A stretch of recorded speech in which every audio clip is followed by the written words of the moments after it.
My wife was dying in the hospital, and our daughter flew to Hawaii, saying, "The old woman doesn't have much time left. I don't want to waste all my time on her." She chose beaches and cocktails instead of a final farewell, betraying everything we had given her. But when she returned and walked into her room, she fainted from the shocking truth that would change her life forever. Before we continue, please subscribe to the channel and let us know where you're listening in the comments. My thumb hovered over her contact photo. Stella, smiling at some corporate event 3 years ago. The screen's glow lit up the dim living room like an accusation. I'd been sitting in my father's leather chair for 20 minutes, the cold coffee beside me growing a skin. Outside, March rain tapped against the windows. Inside, just the grandfather clock marking time. Tick, tick, tick. The notebook lay open on my lap. Day 11. No visit from S. I wiped my palms on my pants.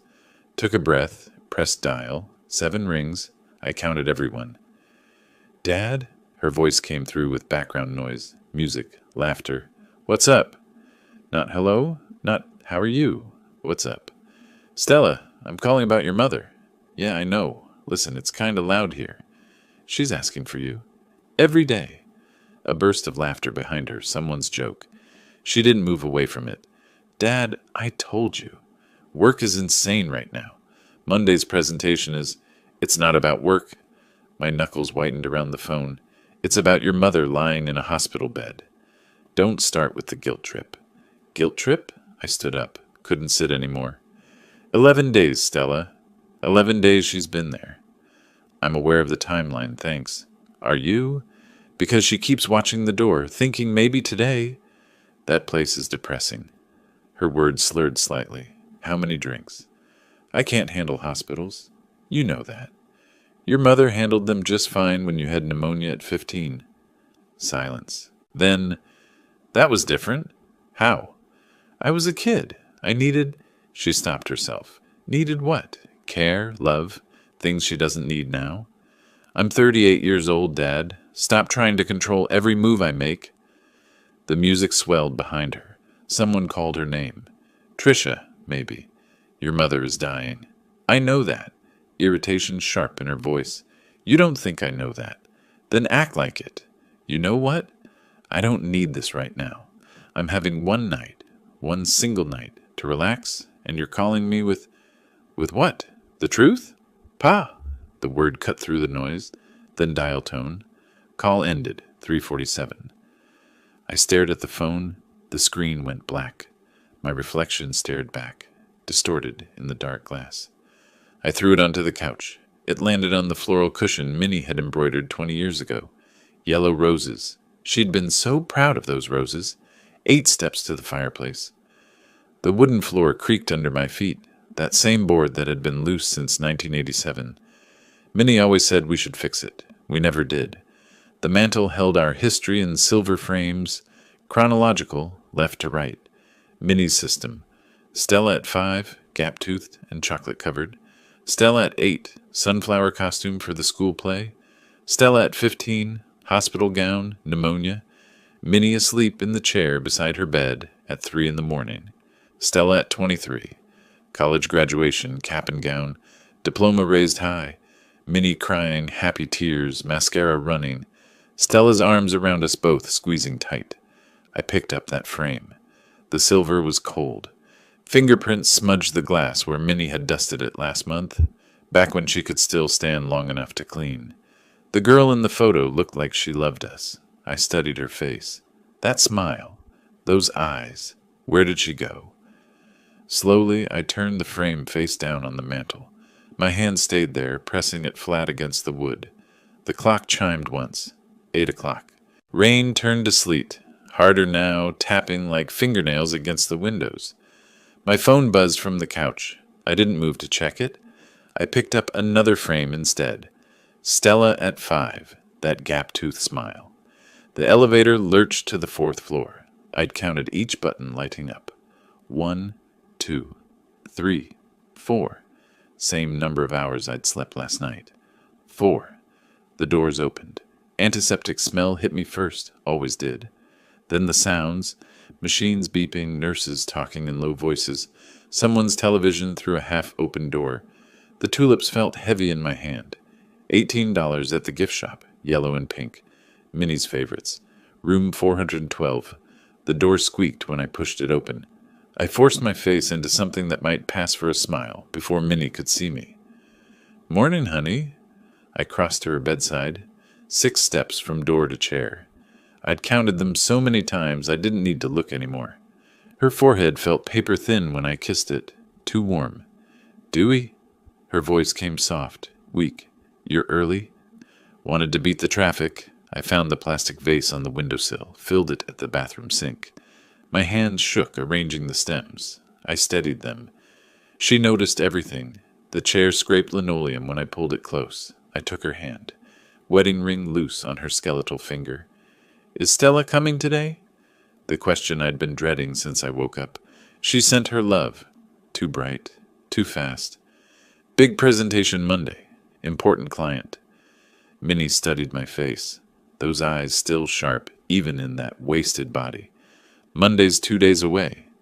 "You know how she is. Perfectionist. Gets it from you." A pause. Minnie's breathing labored despite the oxygen cannula. She knew I was lying, but she let it go. "She works too hard." Relief mixed with shame in my chest. "Just like her mother." The machines beeped their steady rhythm. Heart monitor. IV pump. Outside the window, gray sky over the parking lot. Bare trees reaching up like bones.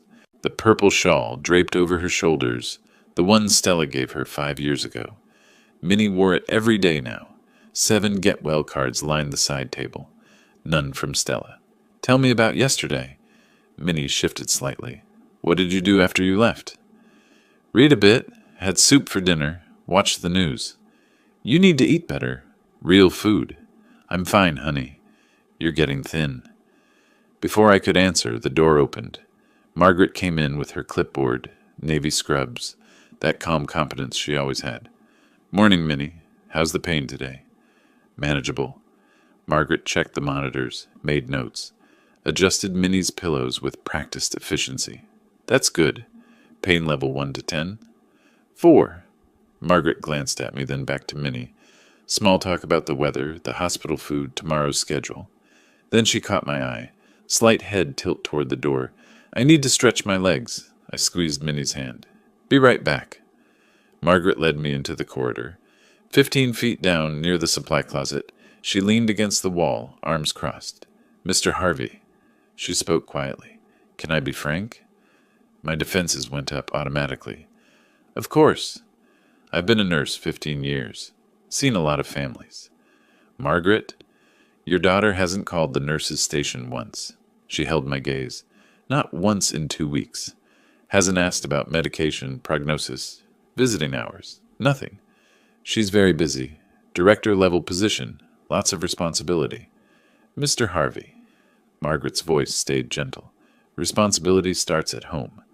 You don't understand the pressure she's under. I understand a mother who asks about her daughter every single day and a daughter who doesn't call." The words hung between us. I couldn't respond. Nothing I could say would make it less true. "I'm not judging." Margaret's expression softened. Your wife needs her, and you shouldn't have to lie." I slid down the wall slightly, caught, exposed, looked at the floor tiles. White with gray speckles. One cracked near my left foot. "I know." The whisper barely made it out. Margaret squeezed my shoulder once, then walked away. I stood there. Nurses passed. Visitors. A man pushing his wife in a wheelchair. Nobody looked at me. "Mr. Harvey?" Dr. Patel approached, clipboard under arm, that exhausted walk that said 12-hour shift. I straightened, braced myself. "Do you have a moment? Is it the latest scans?" "Yes." He glanced around, moved closer. "I'm afraid the cancer has spread to her liver. Metastases." The word landed like a stone in my chest. What does that mean? For time? "We're looking at 3 to 4 weeks. Maybe 2 months, if she responds well to palliative care." I repeated it. "Weeks. I'm very sorry. We're focused on keeping her comfortable now, managing pain." "She doesn't know yet?" "She knows it's progressed. I'll speak with her this afternoon if you'd like to be present." "Yes, I'll be here. His hand landed briefly on my shoulder. You should tell your family. Spend time while she's still lucid. I will. He walked away, white coat disappearing around the corner.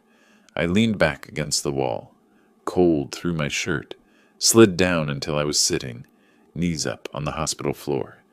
3 weeks, 21 days, 504 hours. A tear escaped. I wiped it roughly with my sleeve. My phone buzzed in my pocket. I ignored it. Finally I stood, legs shaky. Returned to room 412. Minnie was dozing. I sat quietly, didn't wake her. Her hand in mine felt like bird bones. I watched her breathe. 18 breaths per minute, each one labored. Her eyes fluttered open. You okay, honey? I lied. I'm fine. You rest. Tell Stella. Her voice faded. Tell her I love her. My throat tightened. I will. She drifted back to sleep. 3 weeks, and Stella was drinking cocktails. Gravel crunched under my tires.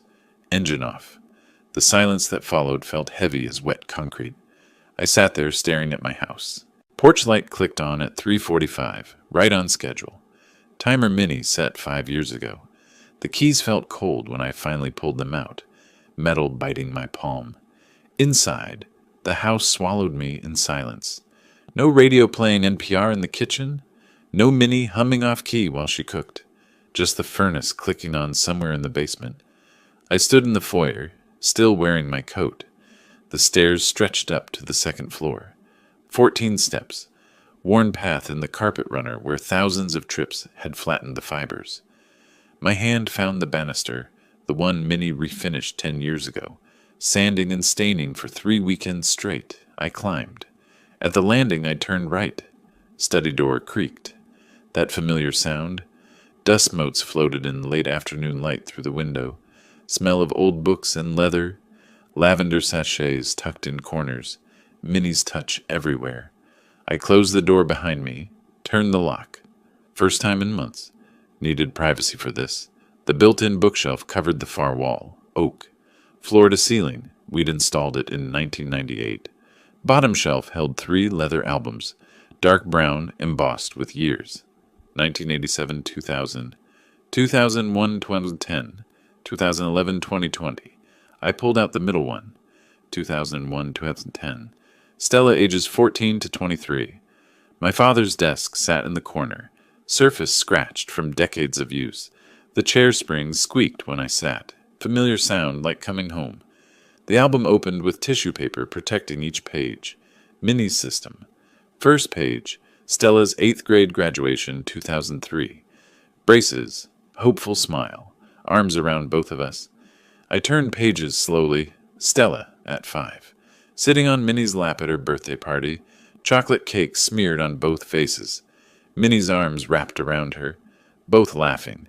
Stella missing her front tooth. Minnie in that yellow sundress she loved so much. Stella at 8, school play, some production where she played a sunflower.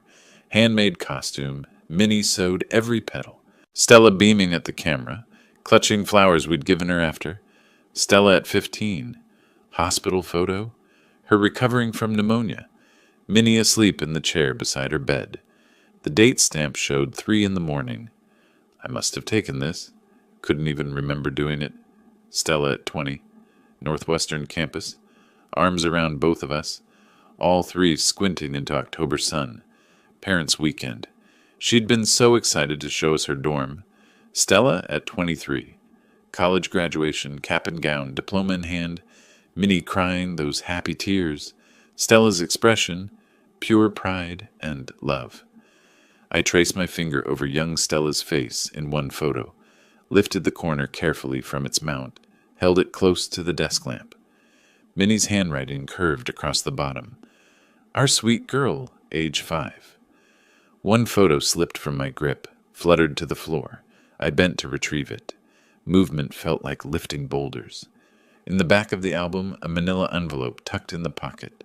Worn edges, label in Minnie's hand. Stella, college letters. I opened it. 8 letters inside. Various dates, 1997 to 2004. Spread them on the desk chronologically by postmark. Picked up the earliest. September 1997. Freshman year. Her handwriting still rounded. Girlish. I read aloud to the empty room. Mom and Dad, I miss you so much. Classes are hard but exciting. Thank you for everything you sacrificed to send me here. I won't let you down. Love, your Stella. P.S. Mom, I'm eating vegetables like you made me promise. The paper trembled in my hands. Next letter. March 1999. Sophomore year. Thanks for the birthday check. Used it for textbooks. Boring, I know. Love you both. XO Stella. Shorter, but still warm. November 2000. Junior year. Hi. Sorry I missed Thanksgiving. Got an internship opportunity. We'll make it up at Christmas. S. Even shorter. April 2004. Postgrad. Just an email printout Minnie had saved. Got the promotion, director track. Moving to bigger apartment. Busy with onboarding. Talk soon. I set them down in a row. Watched the progression like watching someone walk away. Getting smaller, more distant. Until they disappeared. The more successful she got, the less she needed us. I said it to the empty room. And the less she cared. The desk drawer stuck. Had to pull twice before it opened. Inside, small velvet jewelry box, maroon. I opened it. Gold locket, heart-shaped. Engraved, Depoisem 2000, our 25th anniversary. I'd given this to Minnie. She wore it for years until the chain broke in 2018. The hinge was stiff when I opened it. Tiny, reluctant.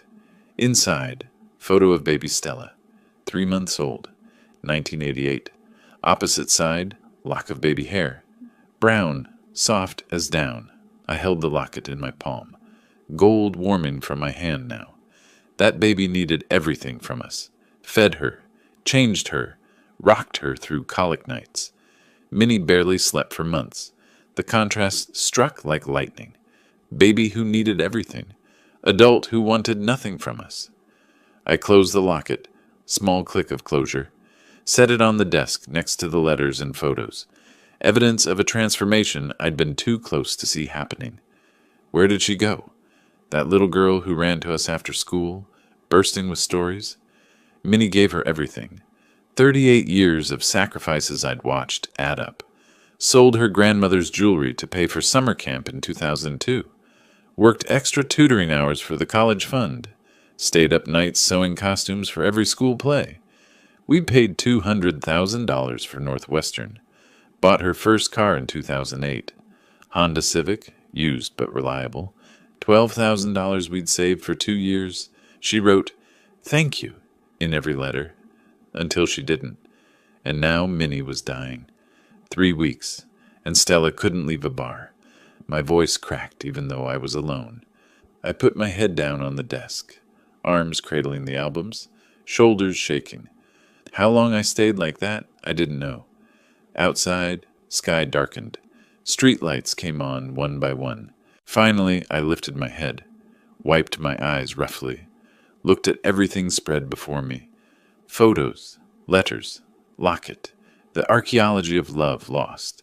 Something hardened in my chest, not yet solid, but forming.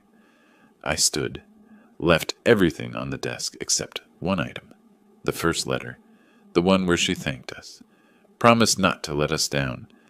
I held it up to the window, her teenage handwriting, those promises. She made her choice. The words hung in the air. Silence answered. Sunday crawled by. 3 calls to Stella, 3 voicemails, no response. Monday morning, I was back at Minnie's bedside by 9. The machines beeped their rhythm. She slept mostly, waking in fragments to ask questions I couldn't answer. At 2:15, Dr. Patel entered, checked the monitors, made notes. His face told me everything before he spoke. He motioned me into the hallway. The latest labs aren't good. He kept his voice low. Her liver function is declining rapidly. I leaned against the wall, needed the support. What does that mean? For time? 2 weeks, maybe 3. He paused. I'm very sorry. The hallway tilted slightly. I steadied myself. I need to call my daughter. Yes. He touched my shoulder briefly. Don't wait. He walked away. White coat disappearing around the corner. My phone showed 15% battery. Critical.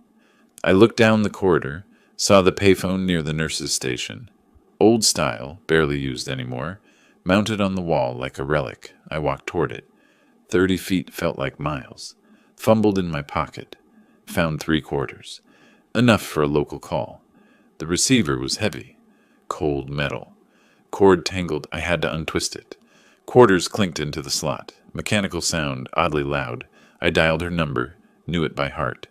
5 rings. I counted. Dad? Irritation immediate in her voice. Background noise, voices, shuffling papers. I'm literally in a meeting. Can this wait? My voice shook. Couldn't control it. No, it can't. Dr. Patel just told me, your mother has 2 weeks, maybe 3. Silence. Then flat. Okay. Okay? Stella, did you hear me? Weeks. Dad, I hear you. But what do you want me to do? Quit my job? Cancel everything? I want you to come see her. Today. Tonight. Please. I have Hawaii on Wednesday. Her tone shifted, defensive. 2 weeks. I've been planning this for months. I didn't understand at first. What? Hawaii? Yes. Vacation. Maui. 2 weeks. I told you about this. You never... Stella, your mother is dying. Her voice went cold, calculated, each word precise. Dad, listen. The old woman doesn't have much time left. That's a fact. But I'm not going to waste my entire life sitting in that depressing hospital. I couldn't speak, couldn't breathe. She continued, I haven't had a vacation in 2 years. 2 years. I need this. For my mental health. Finally found my voice. A whisper. Old woman, you called your mother an old woman? I've been in therapy for 3 years learning to set boundaries, and I'm setting them. I'm not canceling my trip. When do you leave? Wednesday morning. I'll visit when I get back. If she's still... Look, I have to go. Client's waiting. Stella, we'll talk when I'm back. Bye. Click. Dial tone. I stood frozen. Receiver still at my ear. The buzzing monotonous. Endless. 30 seconds passed. Maybe more. I couldn't move. Mr. Harvey? Margaret's voice. Her hand touched my shoulder gently. I didn't respond. Couldn't. Mr. Harvey? Softer now. Slowly, I lowered the receiver. Missed the cradle. Had to try again. My hands weren't working right. Turned to face her. Whatever she saw in my expression made her step back. What happened? Is it Minnie? My voice came out empty, hollow. My daughter called her mother, the old woman. Margaret processed this. I'm sorry, what? She said the old woman doesn't have much time left, and she's going to Hawaii on Wednesday. Margaret's face shifted, shock, then anger. She's what? For 2 weeks, while her mother dies. I slid down the wall. Slow collapse, back against cold tile. Ended up sitting on the floor in the hospital corridor. Covered my face with both hands. Shoulders shook. Silent crying. I couldn't stop. Margaret knelt beside me. Kept respectful distance. Didn't touch. Other staff passed. Looked. Kept moving. Hospital sees grief daily. Margaret started. I don't know what to say. Through my hands. There's nothing to say. You need to get up. Let me help you to the waiting room. Give me a minute. Take all the time you need. 5 minutes later, I stood. Margaret helped. I need air. Are you okay to drive? I didn't answer. Walked to the elevator. Alone inside, I watched the floor numbers light up. Descending. 4, 3, 2, 1. Ground. My reflection in the steel doors looked like a stranger. Main entrance doors opened automatically. March wind hit me. Cold. Sharp. I didn't feel it. Stood on the sidewalk outside. People coming and going. Visitors, patients, staff. Life continuing around me like water around a stone. Parking lot half full. Sky gray, threatening rain. Wind picked up newspapers, trash. Sent them skittering across asphalt. I checked my watch. 2:43. 23 minutes since Dr. Patel spoke to me. Everything changed in 23 minutes. Something hardened in my chest. Not grief anymore. Something colder. I looked up at the hospital windows. 4th floor. Minnie was up there dying. Stella was planning cocktails on a beach. This could not stand. I walked to my car, got in, sat in the driver's seat, didn't start the engine. Took out my phone. Battery at 9% now. Stared at the screen. Wednesday. She'd be gone. Wednesday. 2 weeks. I had 2 weeks. I sat in the dark kitchen for hours. Didn't turn on lights when I got home at 6:30. Didn't eat. Didn't move. Just sat there replaying her words. The old woman. At 9 p.m. I finally reached for my laptop. The house was dark, except for streetlight through the window. Kitchen table cluttered with mail. Empty coffee mug from this morning. Refrigerator hummed, only sound. My face lit blue when the laptop screen came on. I sat motionless for a long moment. Looked around the kitchen. Our kitchen. Minnie's domain. 40 years of meals cooked here. 40 years of family dinners. Birthday cakes. Morning coffee. The photo of Stella on the refrigerator caught my eye. Corporate party. Fake smile. Held by a magnet shaped like a strawberry. I stood. Chair scraped floor. 4 steps to the refrigerator. Removed the photo. The magnet clattered to the floor. I didn't pick it up. Opened the drawer beside the stove. Junk drawer full of batteries. Rubber bands. Twist ties. Placed the photo face down inside. Closed the drawer. Returned to the table. Sat. Opened the laptop. This wasn't revenge. This was consequences. Stella chose Hawaii over her dying mother. She chose. If money was her language, I'd speak that language. My fingers moved across the keyboard. 2-finger typing. Slow but determined. How to change will, Illinois. Illinois Legal Aid website. Information clear, straightforward. Disinherit adult child. Illinois law. Law firm article. Detailed, professional. Illinois inheritance requirements. 2-witness rule. Both witnesses must be present, cannot be family members. Can parents disinherit children, Illinois? Yes, with explicit language. Must state intentional disinheritance. Best estate attorney, Chicago. Samuel Green's firm appeared. 3rd result. I stopped, stared at the screen. Samuel Green. I already knew him. 25 years we'd known each other. Our wives were friends. He'd handled our first will back in 2000. I could call him tomorrow. I took notes on an old envelope. Pen scratching paper. Green, tomorrow, 9 a.m. 2 witnesses, not family. $620,000. Where? That last number stared back at me. Over $500,000. I opened our financial files. Spreadsheet Minnie had maintained for years. Everything organized, categorized, color-coded, so like her. Joint savings, $340,000. House value, $280,000, appraised 2 years ago. Life insurance, $15,000. Funeral costs. Total, $620,000. Stella expected all of it. Had probably calculated it herself. Planned her life around inheriting this. Her apartment, her lifestyle, her retirement plan. All dependent on money she didn't earn. Money she doesn't deserve.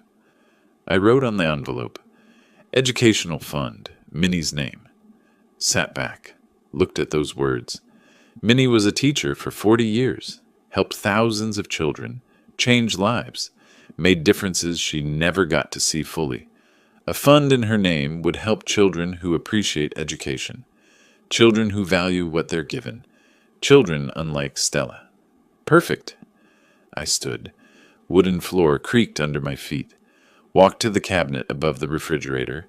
The hinge squeaked when I opened it. Jim Beam bottle inside. 2/3 full. Dusty.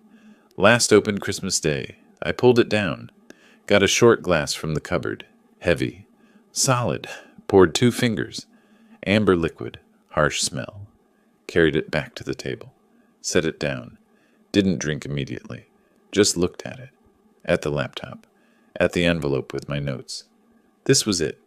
The moment. The decision. Minnie would object.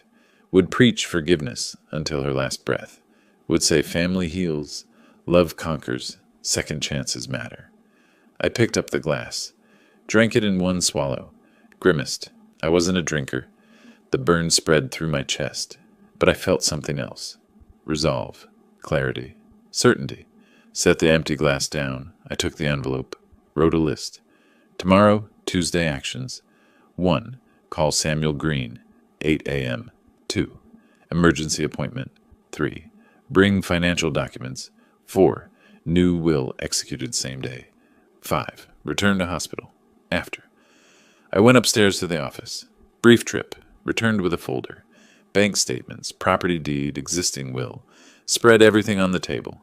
The current will was dated 2220. Standard language. Everything to Stella upon our deaths. Simple, expected, normal.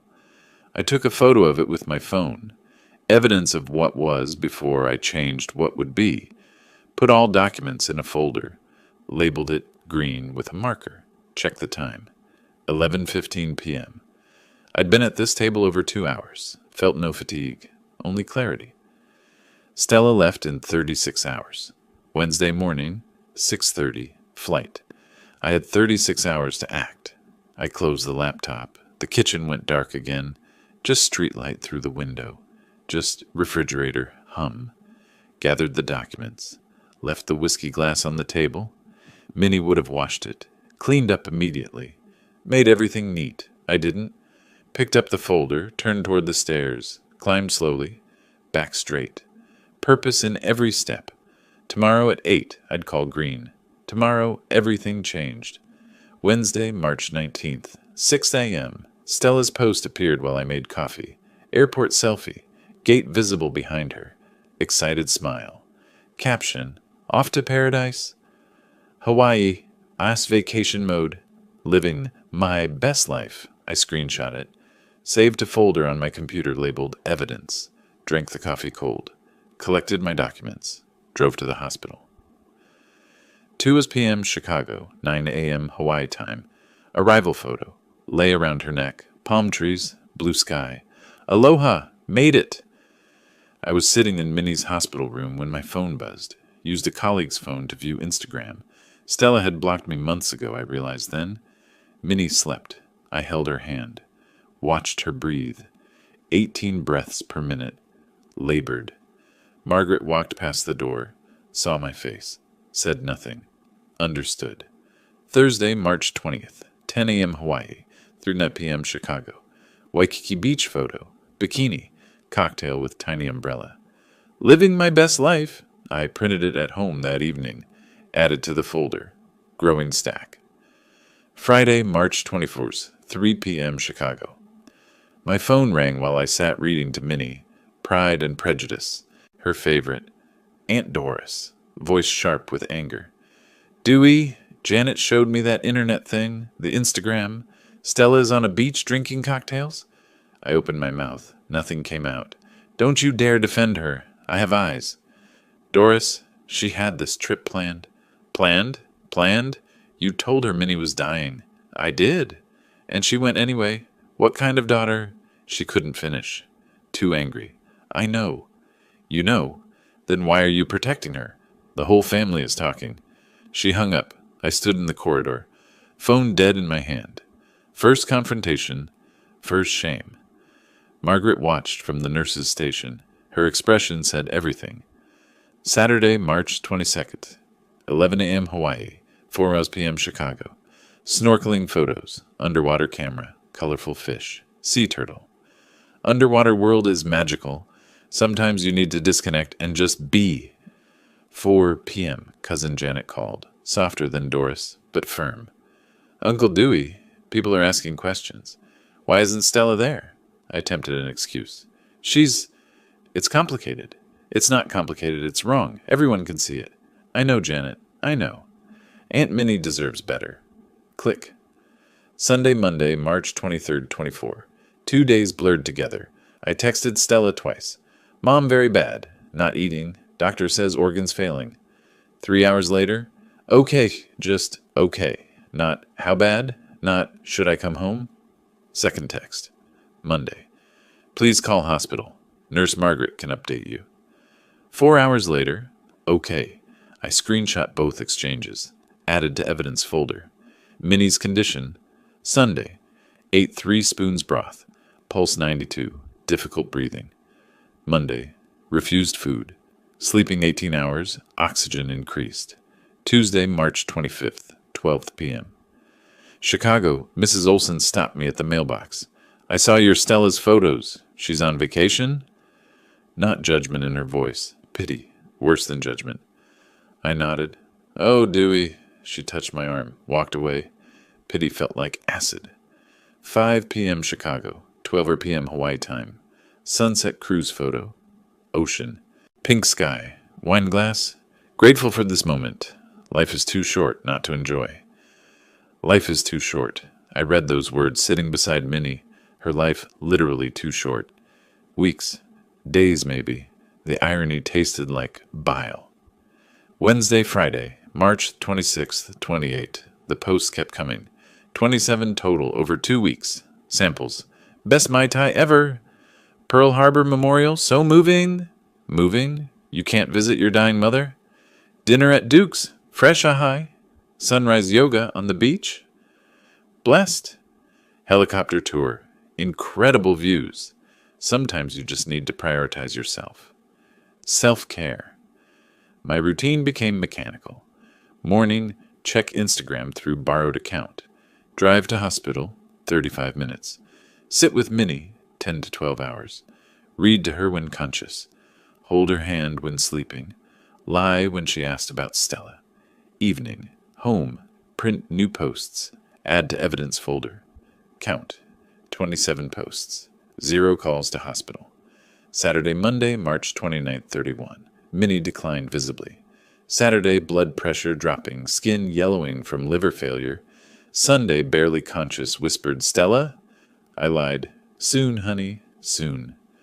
Monday, Dr. Patel adjusted pain medication, pulled me aside. Days now, maybe a week. Days. The shame accumulated like snow. Aunt Doris called again, angrier this time, screamed about family duty. Janet texted, family asking me to ask you, where is she? Mrs. Patterson from church visited Minnie, asked about Stella. I mumbled about work. Everyone knew. Everyone had seen Instagram. Nobody believed my excuses. My evidence folder grew. 27 printed Instagram posts. 2 SMS exchanges showing OK responses. Notes on family calls. Dates, times, accusations.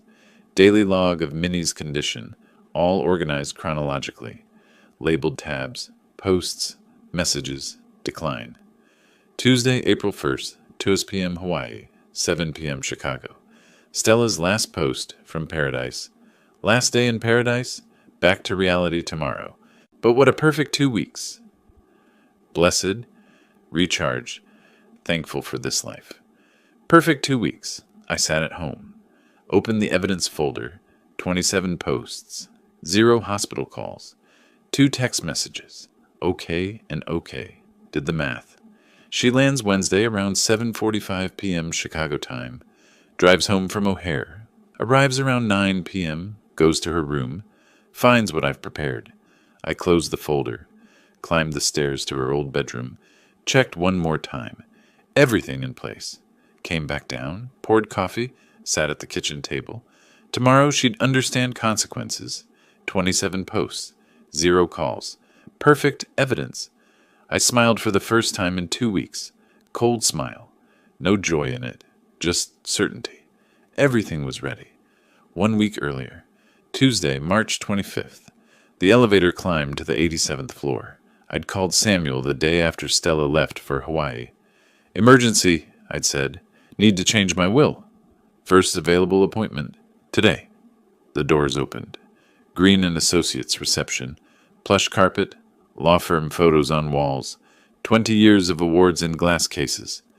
Linda looked up from her desk, smiled professionally. Mr. Harvey, Mr. Green is expecting you. I followed her down the corridor. Corner office at the end. Floor-to-ceiling windows. Lake Michigan stretched beyond. Gray-blue under morning sun. Samuel stood when I entered. Handshake firm, warm, concern in his eyes. Dewey, it's been what? 2 years? He gestured to the leather chair facing his desk. You said emergency. Is Minnie? I sat, placed the brown folder on his desk. She has weeks, maybe days now. That's part of why I'm here. He settled into his chair. I'm so sorry. What can I do? I need to change my will, completely. Samuel pulled a file from his drawer, opened it. Our existing will, dated 2020. Your current will leaves everything to Stella. That's standard. Unless I want her to get nothing. 0. His pen stopped moving. He looked up. Dewey, you understand that's permanent? I understand perfectly. She's your only child? This is a serious decision. He leaned forward. Can I ask why? I opened the folder, slid the first printout across the mahogany desk. Look at this. Instagram post. Airport selfie. Date stamp. March 19th, 6:17 a.m. Caption. Off to paradise. Samuel read it. Looked at me confused. My wife was dying. My daughter went to Hawaii. Maybe she didn't know how serious. I told her. My voice stayed level. Begged her to visit. She called her mother the old woman. Said she doesn't have much time left, so why waste her vacation? Silence. Samuel's face shifted. I slid more printouts across. 8 posts. Beaches, cocktails, sunsets, smiling selfies. Then the SMS screenshots. 2 messages from me. Mom very bad. Organs failing. Both replies. Okay. Just okay. Samuel read everything. 30 seconds of silence. Removed his glasses. Pinched the bridge of his nose. 27 posts. His voice quiet. No calls to the hospital. Not one. And Minnie?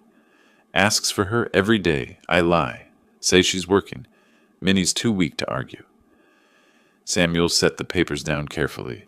I watched Stella grow up. I was at her graduation. So did I. I met his eyes. I don't know this person. He nodded slowly. What do you want to do? Educational fund. Minnie's name. For kids who deserve it. Samuel pulled his keyboard close. Started typing. Illinois law allows complete disinheritance, if explicitly stated. Intentional disinheritance clause makes it challenge-proof. His fingers moved across keys. 2 non-family witnesses required. We can execute today. How long? An hour to draft, then signatures. He typed steadily. Occasional questions broke the silence. Total estate value. 620,000, house plus savings. Fund structure, scholarship basis. Annual scholarships. Chicago public school students.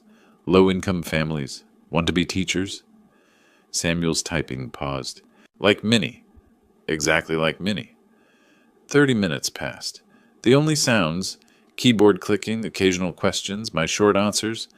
Finally, Samuel hit print. Pages emerged from the laser printer. He reviewed them, reading sections aloud. I, Dewey Harvey, being of sound mind and body. I intentionally make no provision for my daughter, Stella Harvey.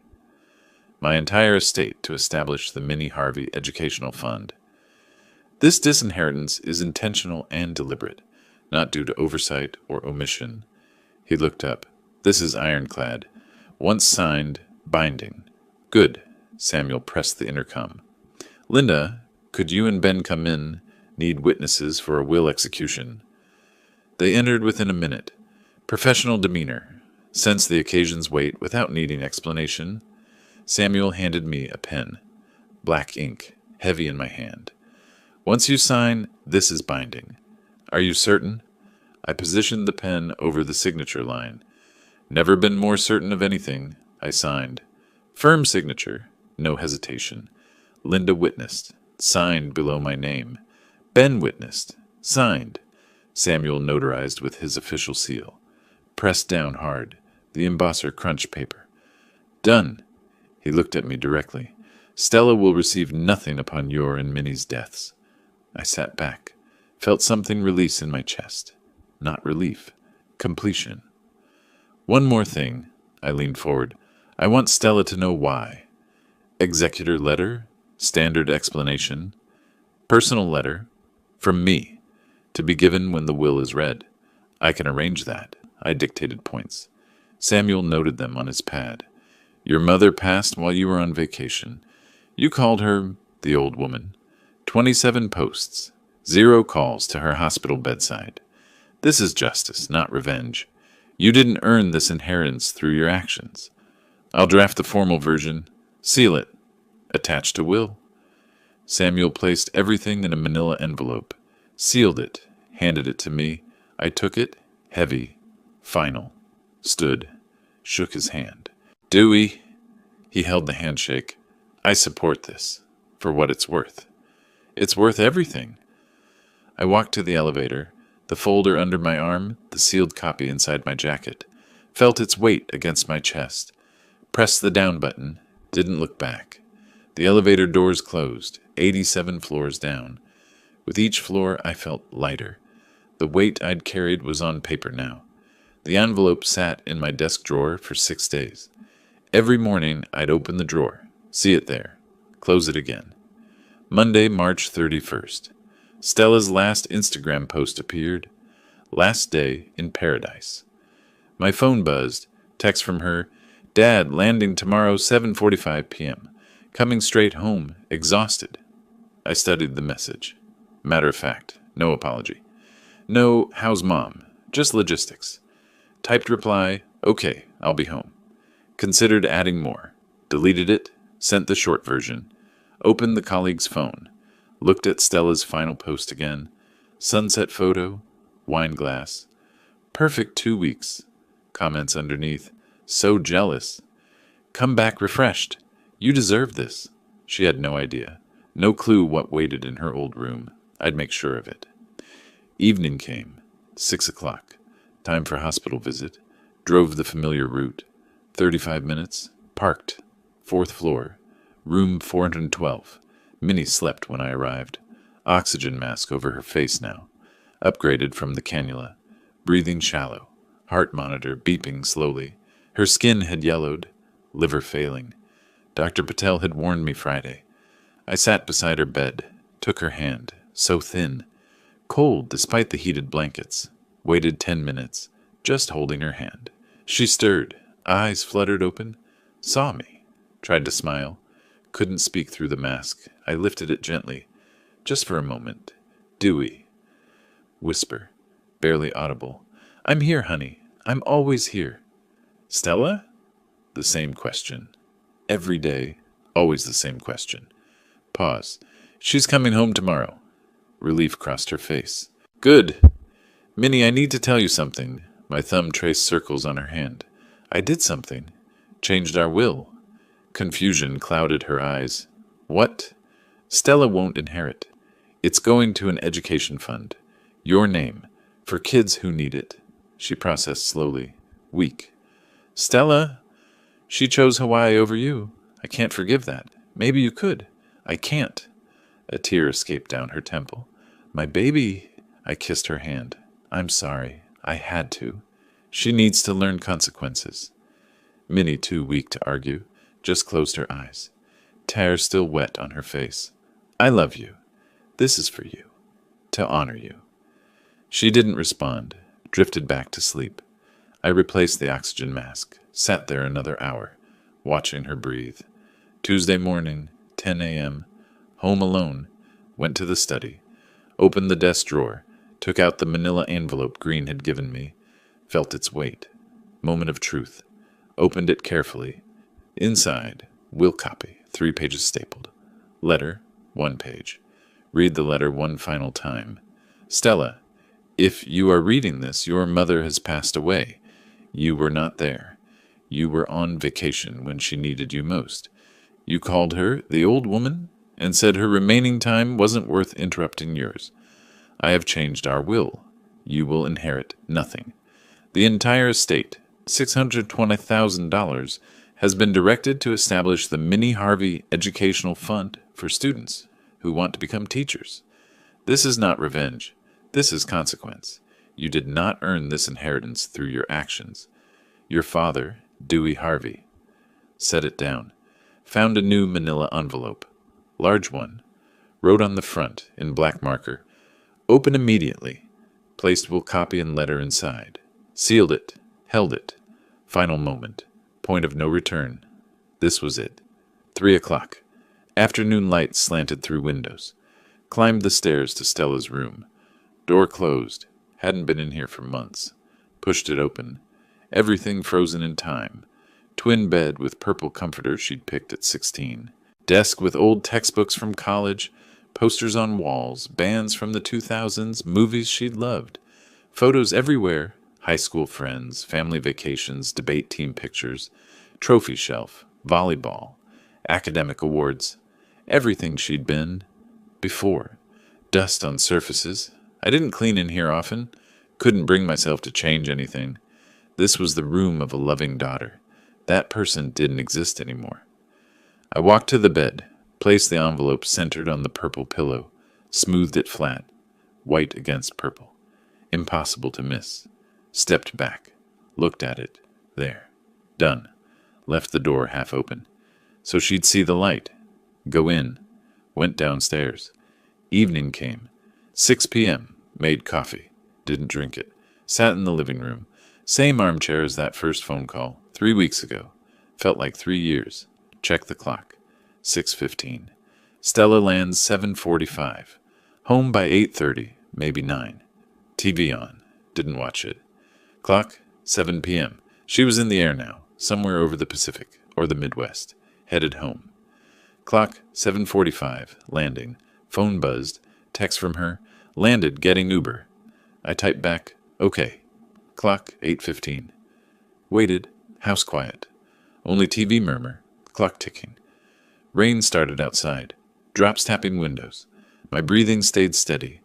No nervousness. Just readiness. I'd been ready for 2 weeks. Headlights swept across the living room wall. Car door slammed. Her key in the lock. I didn't move from my chair. The key turned. Metal scraping lock.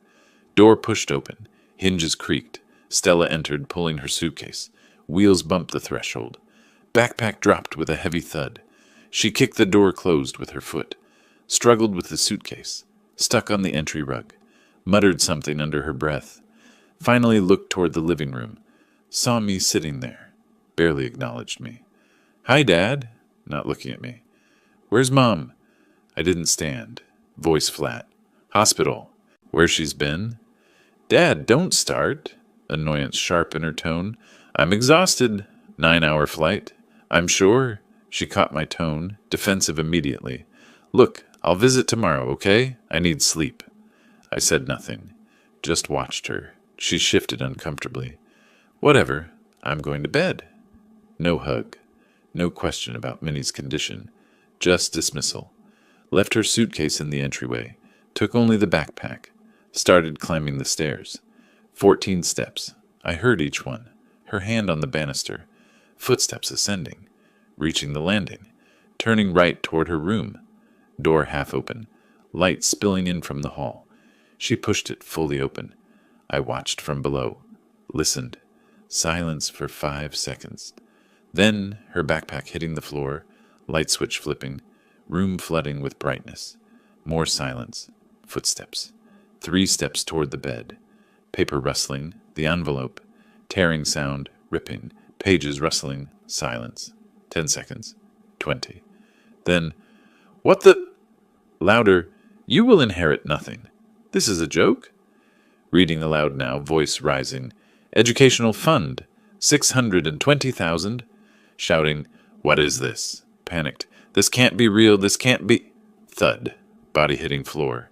Sound Dewey hears downstairs. First, Stella yelling, what is this? Then, crash, thud of body hitting floor. I set my coffee cup down. Stood slowly. Walked to the stairs. Climbed them one at a time. Counted. 14 steps. Reached the landing. Turned right. Walked to her doorway. Looked in. Stella on the floor. Lying on her side. Papers scattered around her. One hand still clutching the letter. Eyes closed. Not moving, but breathing. Shallow. Present.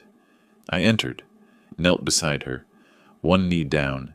Checked her pulse at the neck. Steady. Just fainted. Stella. Stella. Slapped her cheeks lightly. No response. Went to the bathroom.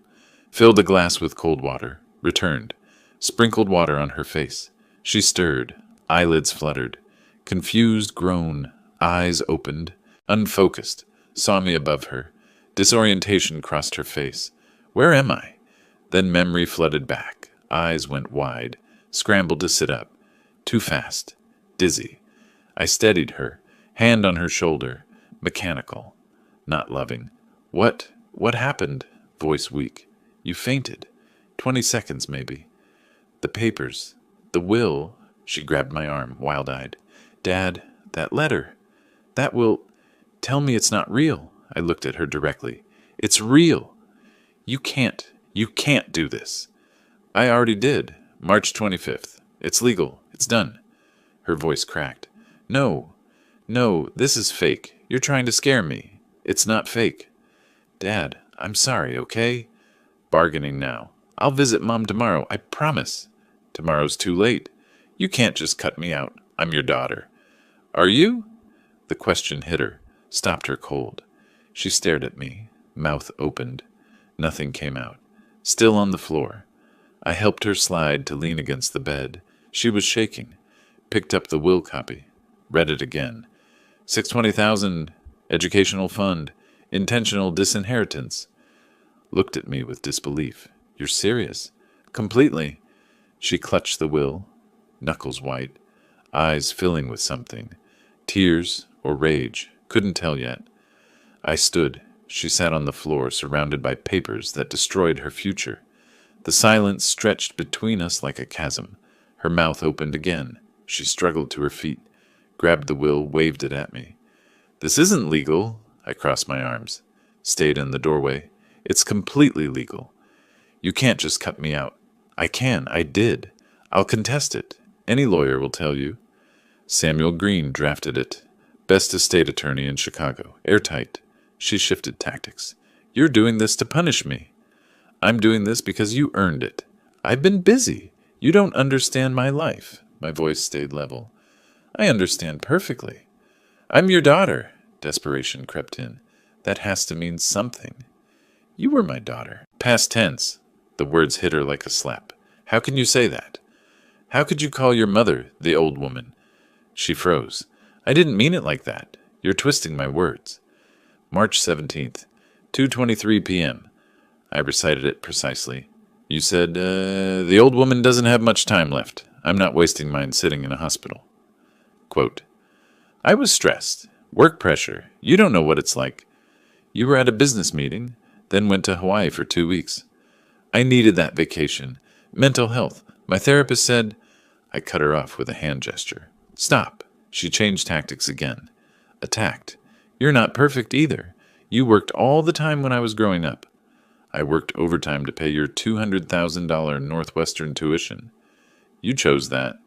I chose to give you opportunities. My voice hardened. You chose cocktails over your dying mother.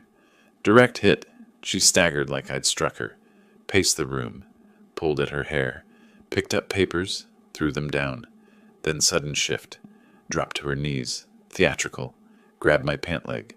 Daddy, please. I'm sorry. I was wrong. I looked down at her, unmoved. She tried to kiss my hand. I pulled away. I'll change. I'll visit Mom every day. Too late for that. I'll go to the hospital right now. And say what? Whatever you want. I'll apologize. Tears flowing now. Real ones this time. I'll make it right. Just undo the will. You're not sorry you hurt her. I stated fact. You're sorry you lost money. That's not true. Every word you say proves I made the right choice. I'll take care of you both, I promise. If you loved us, you'd have been there. You weren't. She collapsed. Not fainting this time, just defeated. Sat on the floor, papers scattered around her. What do I do? Tell me what to do. Nothing. It's done. I turned, walked to the door. Where are you going? She scrambled up, followed me desperately, wouldn't let me leave. I descended the stairs. 14 steps. She stumbled after me, entered the living room, sat in my chair. She stood in the doorway, disheveled, papers still clutched in her hand. Rain drummed harder against the windows. Clock showed 9:10. I reached into the side table drawer, pulled out the manila folder. She saw it. Didn't understand yet. Not yet. I opened the folder, took out the first printout, placed it on the coffee table, facing her, added another, arranging them in rows. She watched, confused at first, then recognized them. Her own posts. Color drained from her face. March 19th, 6 a.m. O'Hare Airport. I pointed to the first one. Off to paradise. Silence. Your mother couldn't swallow water that morning. replaced the next post. March 20th. Waikiki Beach. You in a bikini with a cocktail. The caption stared up. Living my best life. That day they put a catheter in your mother. She couldn't walk to the bathroom anymore. Next post. Snorkeling photo. Sea turtle.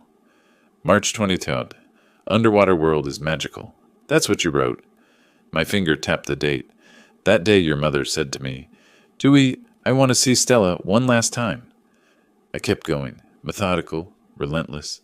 Beach sunset, restaurant meal, helicopter tour, yoga pose, cocktails with strangers. Each beautiful moment paired with her mother's deterioration.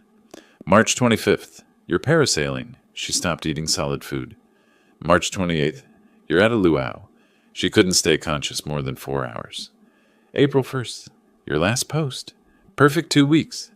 Her liver was failing. She picked up one printout, hands trembling. Dad, stop. I didn't stop. She sat on the couch edge, couldn't look away, covered her face with her hands, peeked through fingers at the table covered with evidence. I pulled out my phone, showed her our text exchange. March 23rd, I texted, Mom, very bad. Organs failing. Doctor says days. Scrolled. Your reply. Okay. Scrolled. March 26th, I texted, please call hospital. Nurse Margaret can update you. Scrolled. Your reply. Okay. I set the phone down. 27 posts. 38 comments on other people's photos. 0 calls to the hospital. 0 questions about medication, prognosis, pain levels. 0. I thought I had time. You had time for helicopter tours. I was going to visit when I got back. When was that? I looked at her directly. When she was already gone? Silence. I stood, walked to the window, looked out at the dark, rainy street. 10 seconds of silence. She watched my back. I spoke without turning. Your mother died today. Pause. Let it land. 6:30 this evening. What? Confusion? What did you say? I turned to face her. Minnie died while you were on the plane from Hawaii. No, shaking her head. No, you're lying. You're trying to punish me more. She can't be. I just talked to you yesterday. Hospital called at 6:15. I got there by 6:25. Details made it real. Had to make it real. She was conscious for the last 5 minutes. On morphine, but aware. Margaret was there. The nurse you never called. Aunt Doris made it in time. Drove from Springfield. Mrs. Olson came to say goodbye. Everyone who mattered was there. Pause. Except you. Her voice cracked. What? What did she say? Last thing she said, I let the silence hold. Where's Stella? 10 seconds. 20. Those were her last words. Question, not statement. I held her hand and lied. She's coming, honey. She's on her way.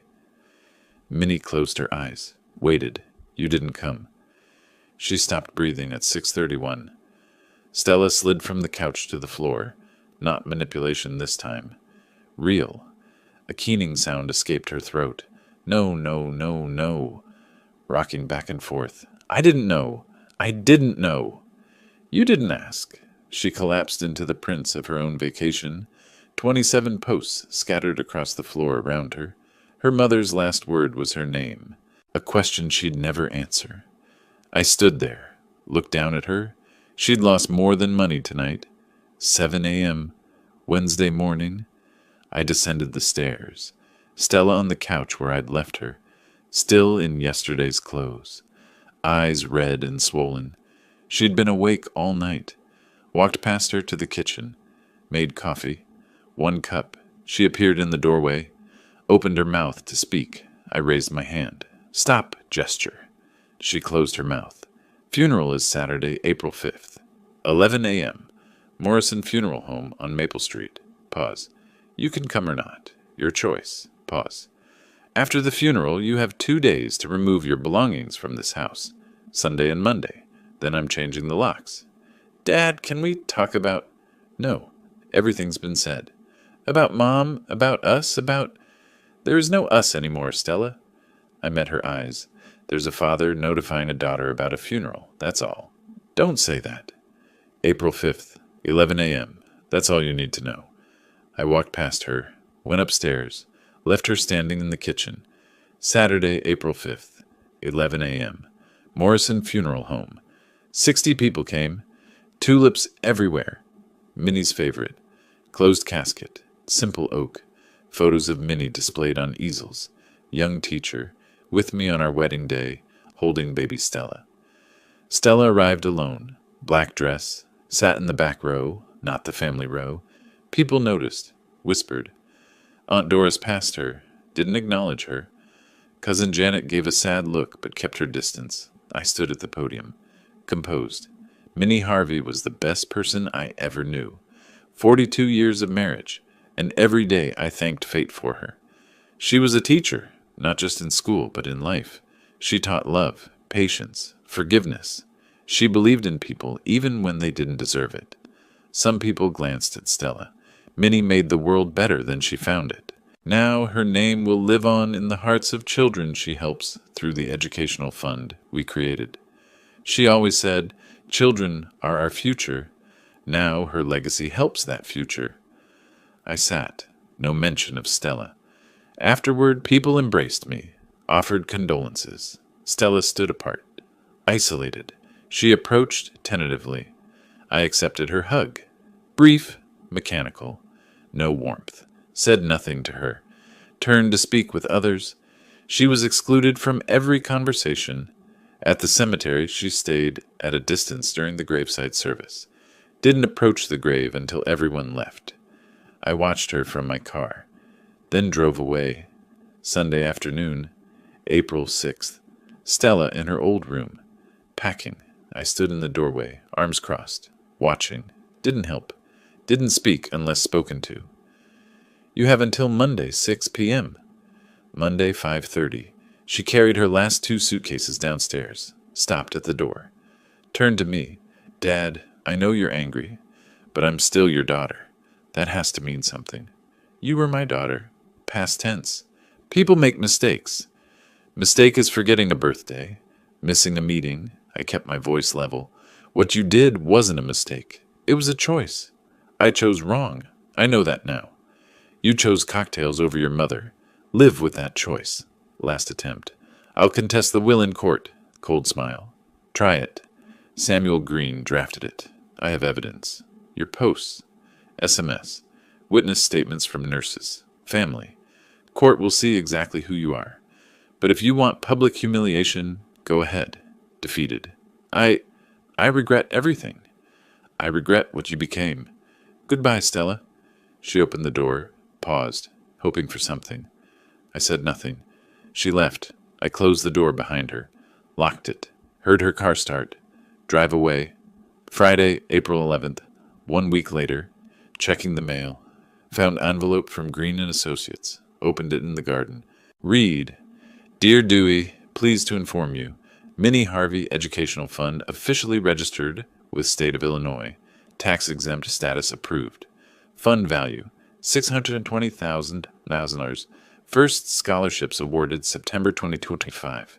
15 recipients, $5,000 each. Annual renewable. First recipient, pending. Maria Gonzalez, 15, daughter of cleaning service worker, dreams of becoming English teacher. 4.0 GPA, volunteer tutor. Exactly who Minnie would have chosen. Your wife's legacy begins. Samuel. I sat on the bench, where Minnie and I had coffee every morning for 40 years. Spring sunshine, birds singing, April warmth. Took her photo from my wallet. 40 years old. Before Stella, before cancer. Just us. Looked at it. First genuine smile in a month. I did it, honey. Speaking to her. I know you wanted forgiveness, but I'm not you. I couldn't forgive someone who treated you that way. Now your name helps children. Real children who appreciate opportunities. Stella lost an inheritance. They gain futures. That's justice. That's right. The photo showed Minnie at 25, before everything, just her smile. I smiled back at it. Spring sun warmed my face. First warmth I'd felt in weeks. Minnie's name would help 15 kids this year. That was enough. Justice wasn't revenge. It was consequences, and consequences had arrived. If you like this story, please like this video. subscribe to the channel, and share your impressions of this story in the comments. To listen to the next story, click on the box on the left. Thank you for watching,